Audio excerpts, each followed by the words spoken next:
tous et merci de nous suivre sur Ecclesia TV.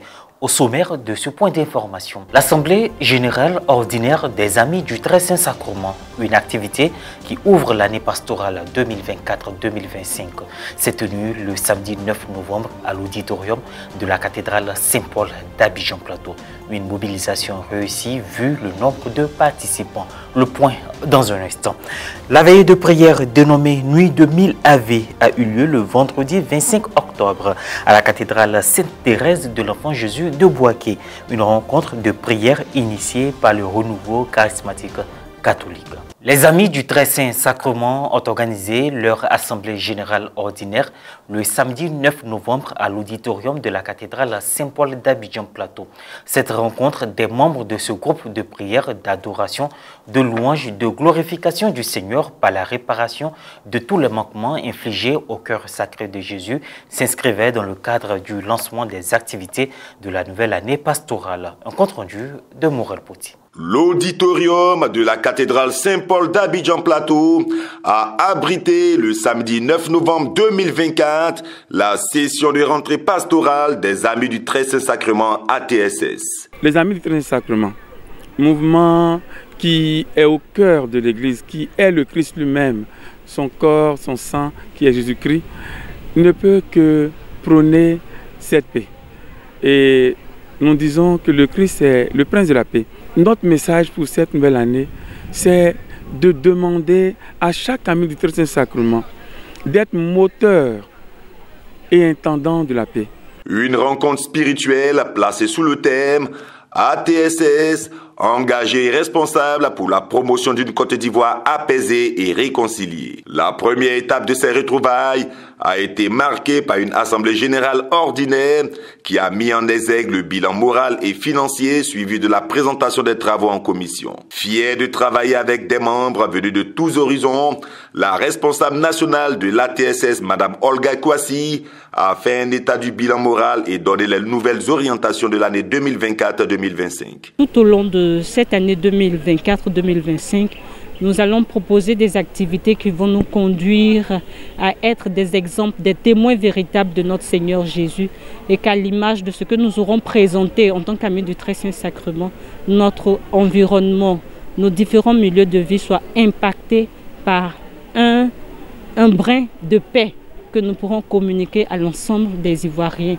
par le biais des Amis du Très Saint Sacrement. Plusieurs articulations ont meublé cette AG, notamment la présentation du bilan financier par la trésorière Mme Rachel Kofi et la consolidation faite par M. Joseph Koné, président du comité de réflexion représentant le commissaire aux comptes de ce mouvement de promotion de la pratique d'adoration eucharistique qui existe depuis 30 ans en Côte d'Ivoire. À la suite des différentes lectures, le président du comité de réflexion, après avoir présenté les travaux, est revenu sur l'uniformisation des tests de l'ATSS. L'objectif, c'est de faire en sorte que nous ayons les mêmes schémas au niveau national, parce que nous avons les mêmes prières. Notre dévotion, il n'y a qu'une seule, la réparation et l'adoration. Alors, il y a une bonne ambiance autour des travaux entre les membres, pour que nous puissions arriver à ce résultat. Cette journée de rentrée pastorale 2024-2025 de ce groupe de prière a vu la participation des pères Serge Koulibaly, aumônier diocésain de Korogo, et Ismaël Azota, aumônier diocésain de Gagnoa, sans oublier l'ensemble des responsables diocésains, les responsables paroissiaux et les dévots des Amis du Très Saint Sacrement. Au terme de cette assemblée générale ordinaire, les participants ont bien voulu s'exprimer. Le bureau national a bien fait son travail. Mais concernant, je suis d'accord avec tout ce qu'ils nous ont présenté dans l'ensemble. La venue de l'Assemblée générale ordinaire est bienvenue pour que nous puissions encore rebondir encore à nouveau pour de nouveaux objectifs pour l'avancement des Amis du Saint Sacrement de Côte d'Ivoire. Et je pense bien que ces gens de rassemblement, ces gens d'activités essaient encore de nous forger, réactiver encore notre foi en Jésus-Christ.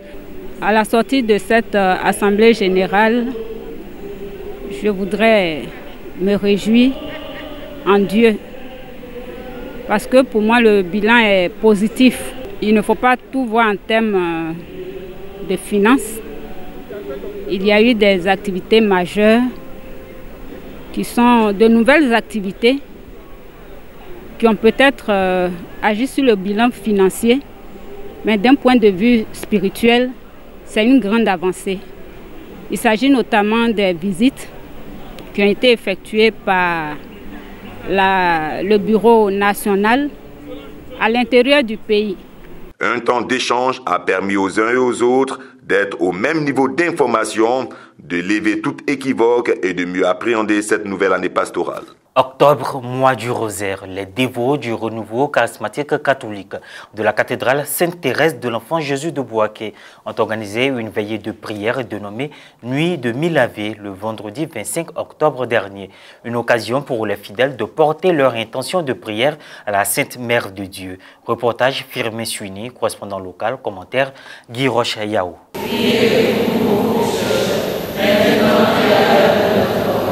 La paroisse cathédrale Sainte-Thérèse de l'Enfant Jésus de Bouaké a abrité le vendredi 25 octobre 2024 une veillée de prière baptisée Nuit des Mille Ave. Cette nuit, porteuse de grâce, a été organisée par le renouveau charismatique paroissial sous le thème « Le vin ayant manqué, la mère de Jésus lui dit, ils n'ont pas de vin » Jean 2, verset 3. Ce programme s'est articulé autour de plusieurs points que sont la louange, la récitation du rosaire, la prière de consécration à la Vierge Marie et la messe. Après l'accueil et l'installation, le peuple de Dieu a vécu un moment de louange animé par la fusion des chœurs du renouveau de plusieurs paroisses de l'archidiocèse de Bouaké. Puis, des intentions ont été présentées au Seigneur par l'intercession de la Vierge Marie. L'un après l'autre, les fidèles se sont succédés à l'autel pour la récitation du rosaire. Après ce moment, une prière de consécration à la Vierge Marie s'est faite avec des bougies allumées.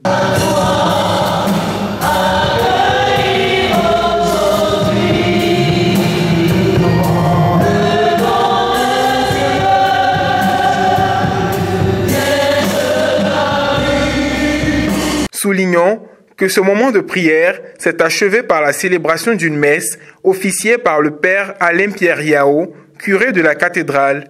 Son exhortation du jour s'est penchée sur l'importance de la marche à la suite du Christ. C'est le Christ, lui qui est le Sauveur, lui qui est monté au ciel, lui qui est descendu du ciel. Par lui, nous savons quel est le projet de Dieu pour chacun de nous. Et le projet de Dieu pour nous, c'est que tous nous soyons sauvés. Et le salut de la peuple, c'est d'être attentif à sa voix, de marcher dans cette voie, d'essayer de nous conformer à sa personne, des témoins de sa victoire sur le force du mal, la conversion. C'est-à-dire le changement de notre vie chaque jour. Essayez chaque jour de ressembler au Seigneur. Voilà le chemin que le plus monde veut. Si vous ne vous convertissez pas, vous pouvez le de la même manière. Cette veillée de prière se situe dans le contexte de la dédicace du mois d'octobre à Marie. Certains participants se sont exprimés au terme de cette activité. Ce grand moment, je peux dire que vraiment, c'est un moment très fabuleux, riche en notions. J'ai été remplie. Je sais que mes six jarres sont remplis de vin.